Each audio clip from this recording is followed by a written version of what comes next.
Hi, hello, this is Ronaldo on Hugot Radio, and I'm back for a new episode of this Hugot Radio Tips, only here on Hugot Radio. Haha, it's been a while, huh? So let me read to you this blog that I just created last night. Thank you sa mga nanonood ng yung first free podcast natin. Let's dive in because this topic is really good. 7 madaling paraan kung paano malalaman kung mahal ka ng isang lalaki. Gusto niyo yun, di ba? So girls, listen. Alright? Matagal-tagal na rin kayo nagde-date. And every time na lang na magkasama kayo, ang saya-saya ng pakiramdam, di ba? Napakasaya. Lahat na lang pupuntahan nyo, napakaganda. Lahat nakikita nyo pulang-pula. Wow. Red. Red. Okay, lahat na lang pupuntahan nyo napakaganda, okay? At napakasaya ng pakiramdam. So, parang lagi mo na lang gusto siyang makasama dahil in love ka at in love din siya sa'yo. Ngayon, parehas kayo in love sa isa't isa. Which is true, okay? At gusto mong maging maganda ang iyong relasyon. Alright, gusto niyo umusad. At maging seryoso sa bawat isa. Alright, so no problem. Bago man kayo umusad, kailangan mo munang malaman kung ito bang lalaking ito ay talagang in love sa iyo. So, ibibigay sa iyo mga 7 tips at mga 7 signs para malaman mo kung talagang lalaki ay in love sa iyo. Alright. Paano mo ba malalaman kung ang isang lalaki ay truly, madly, deeply in love sa iyo? Alright? Ikaw nga talaga ba ang pinaka tinitibok ng kanyang puso? Shower. Pinaka-importante sa kanyang buhay. Siya nga ba talaga ang taong yon?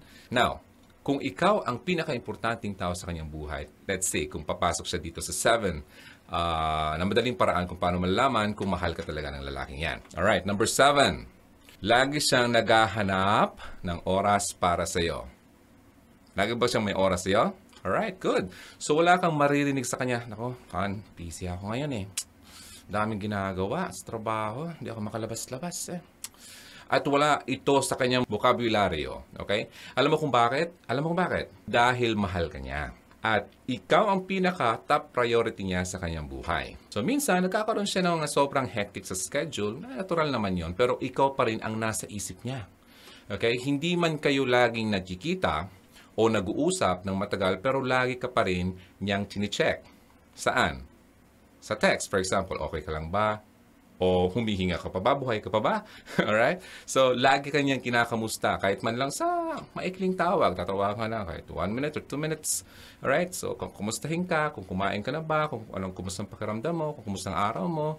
Kung ganon. Kung tumitibok pa ba ang puso mo. Alright? So, minsan, kung hindi man siya makatawag, text ka niya or i-email ka niya. Okay? Tandaan mo, hindi ka maghihingi nito at makikihati sa kanyang oras. You will never feel that. So, number 7, ang lalaking in love sa iyo at mahal na mahal ka ay laging may oras para sa iyo. That's number 7. Number 6, okay, ibabahagi niya sa iyo ang kanyang past, ang kanyang nakaraan, okay? Ang kanyang present at, syempre, ang kanyang future, ang pinaplano niya sa buhay. Kapag naging magaan na ang kanyang loob sa iyo, okay? At hindi siya natatakot, hindi siya matatakot na i-share sa iyo ang kanyang nakaraan. Kung ano man yung nagawa niyang kasalanan, kung ano man yung pagkakamali niya, kung ano man yung mga hindi magandang nangyari sa buhay niya, hindi niya yun itatago sa iyo. Hindi niya ikakahiya. Okay? Kabilang ng mga kanyang, of course, yung pagkakamali nga, yung mga, hindi mo na kailangan pang hingiin ito sa kanya dahil kusa na niya itong ibabahagi sa iyo. Okay? Hindi lang sa kanyang nakaraan, pati na rin sa kanyang kasalukuyan. Okay, gagawin niya yan. Hingi niya sa inyo usually ang iyong opinion sa kanyang, halimbawa may plano siya, hingi yung opinion nyo. At pahintulot mo. Okay? Sa madaling sabi, ang masasabi mo ay napaka-importante sa kanya dahil mahal ka niya. Okay? Ngayon, so sinishare niya sa iyo ang kanyang past at ang kanyang present. At syempre, kapag lumago na ang iyong relasyon, kahit pa ang kanyang future plans ay ibabahagi na rin sa iyo.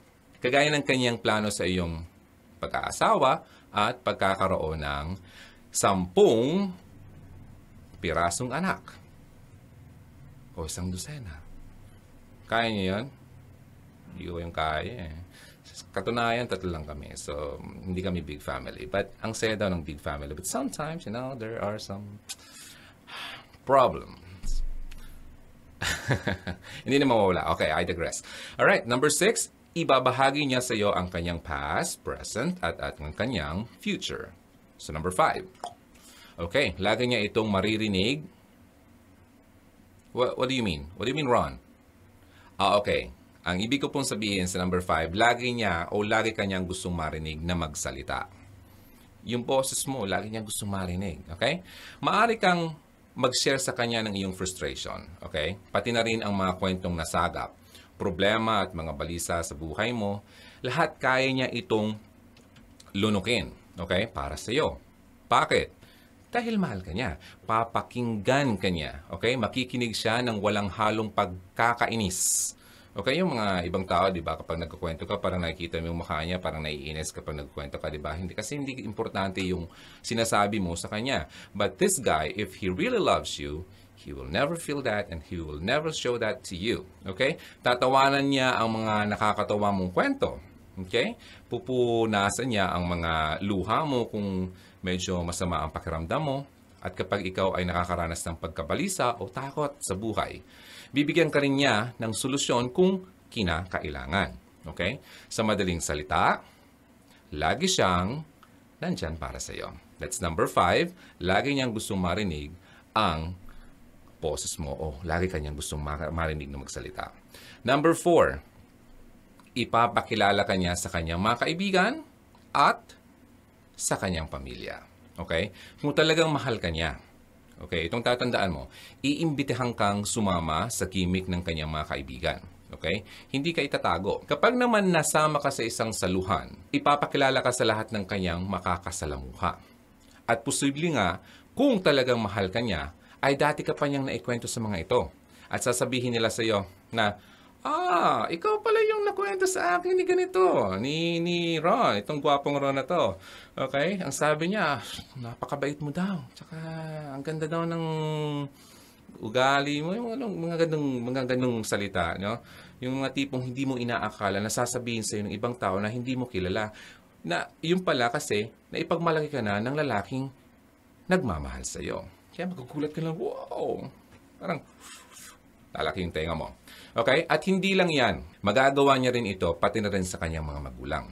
Okay? Hindi siya mahihiya at magdadalawang isip na ipakilala ka sa kanila. Hindi siya mahihiya at confident talaga siya.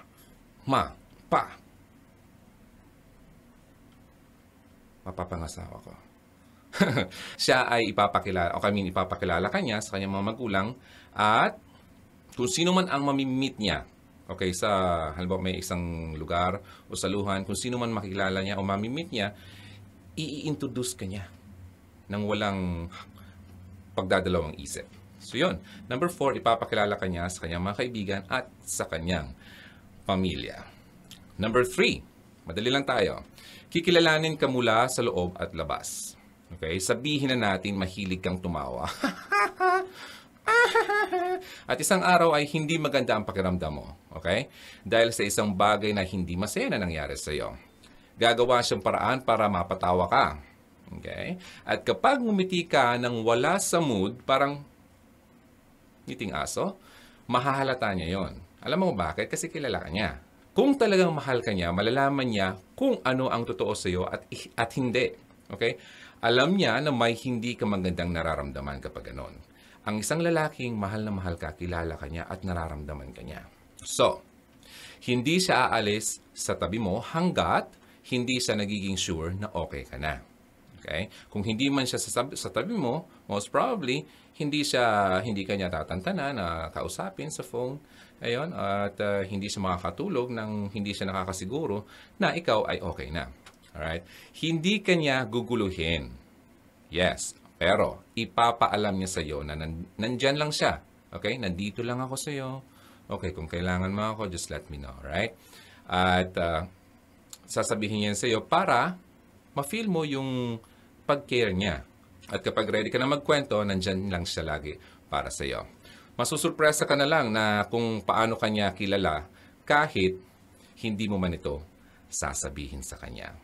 Dahil ang isang katangian ng lalaking mahal kang tunay ay kilala ka mula sa labas hanggang sa loob. That's number 3. Number 2, magiging best friends kayo. Walang kasing saya sa mundong ito na maging best friend mo ang taong katumbas ng pagmamahal na binibigay mo. Okay, you are equally in love with each other plus you are best of friends. Ang ganda, di ba? So, hindi lang kayo magkasintahan, magkaibigan pa. Walang magiging sikreto sa inyo at hindi mo na kailangan mag-pretend na maging iba sa harap niya. Hindi ka na magugulat pa sa mga hindi ka nais-nais na sorpresa dahil lahat ay alam mo na tungkol sa kanya. Hindi ka na, ha? Mga ganun. Yung tipong, nagugulat ka kasi hindi mo alam na ganun pala siya. Ayan, so ganun.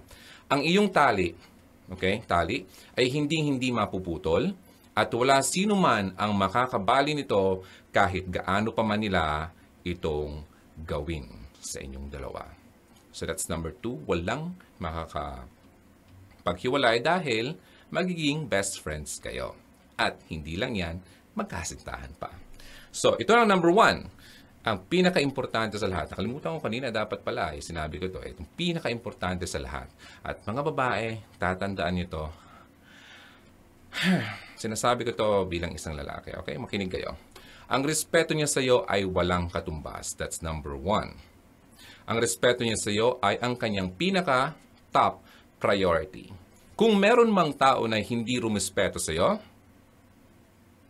pagtatanggol ka niya. At kapag umabot ito sa isang matinding punong braso o away, gagawin niya yan para sa iyo. Kahit mismo siya ay poprotektahan ka, okay? Mula sa kanyang sarili. Okay? Alam mo kasi minsan, ang mga lalaki, may mga temptations yan. Alright? So, kahit mismo yung sarili niya, poprotektahan kanya mula sa kanyang sarili.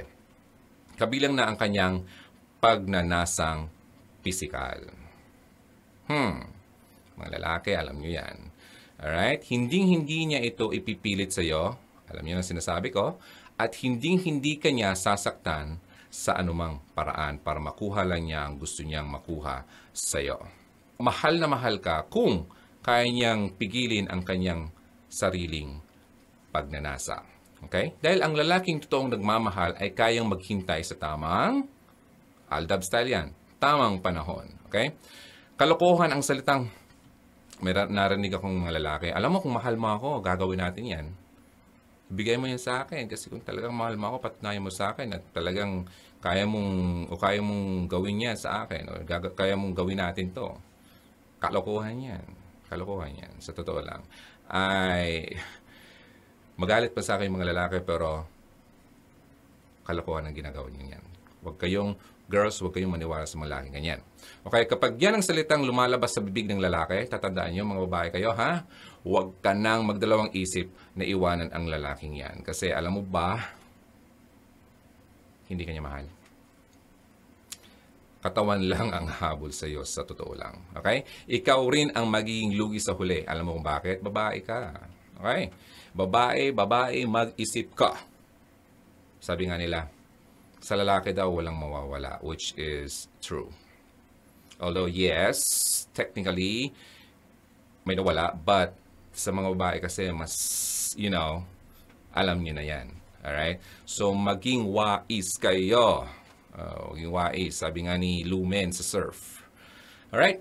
Kung totoo kang mahal niya, ang respeto ay ang lagi niyang sinasaisip at patuloy niya itong ipaglalaban sa ibang tao at pati na rin sa kanyang sarili. Laging tatandaan, girls, tandaan niyo to. Love is patient, kayang maghintay, hindi mainipin. While lust o ang libog sa katawan requires immediate satisfaction o agarang kasiyahan ng katawan lamang yan. Okay? Lust, L-U-S-T. Love is kind, mabuti, kind, mabait, while lust, L-U-S-T, is very harsh, magaspang. Magaspang. Okay? Love does not demand its own way. Hindi niya idinidemand o hinihingi sa sarili nitong paraan. While ang last naman ay ang libog. Hinihingi yan. Kapag ang lalaki humingi ng ganyan at pinipilit ka, umiwas ka na. Okay? Hindi yan totoong lalaking nagmamahal sa iyo. Sa katunayan, tatandaan, ang libog ay totoong kabaliktaran ng totoong pagmamahal. So that's it, girls. Thank you so much for tuning in. At yan ang 7 madaling paraan kung paano malalaman kung tunay kang mahal ng isang lalaking minamahal mo. Alright? Yun ang number 1, ang pinaka-importante doon. But the rest are important then. Alright, so this is Ronaldo.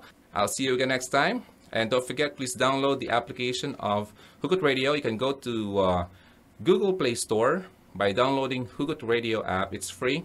And also this podcast, this video kasi, kinukuha ko yung audio part nito, and I'm using it as a podcast, audio podcast, which you can download anytime. I mean, you can listen to it anytime, anywhere, by simply downloading an application. It's a free application called Podcast Addict sa Google Play Store then, okay? Or you can go to SoundCloud and download the SoundCloud application and look for Hugot Radio Podcast, all right? My name is Ronaldo. Again, don't forget, always believe in love and keep the flame burning. I'll see you again next time. Bye. 7 madaling paraan kung paano malalaman kung mahal ka ng isang lalaki. Ang ingay. Alright? Matagal-tagal na rin kayo nagde-decide. Ano sabi ko? Lagi mo na lang gustong makasama siya, di ba? Kasi in love ka. In love siya, in love siya. In love siya, in love ka. Ano ba yun? Inuwan ko muna ng tubig. Alright, I'm back. Right, let's go. Let's dive in. So hindi na ako masyadong ano bang tawag dyan sa Tagalog?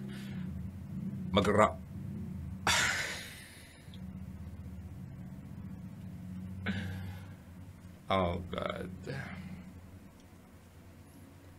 Ronaldo, thank you for tuning in on Hugot Radio, and I'm back. I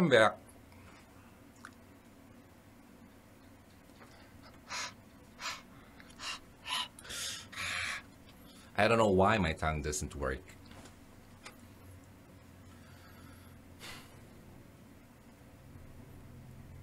Let me see if I'm recording.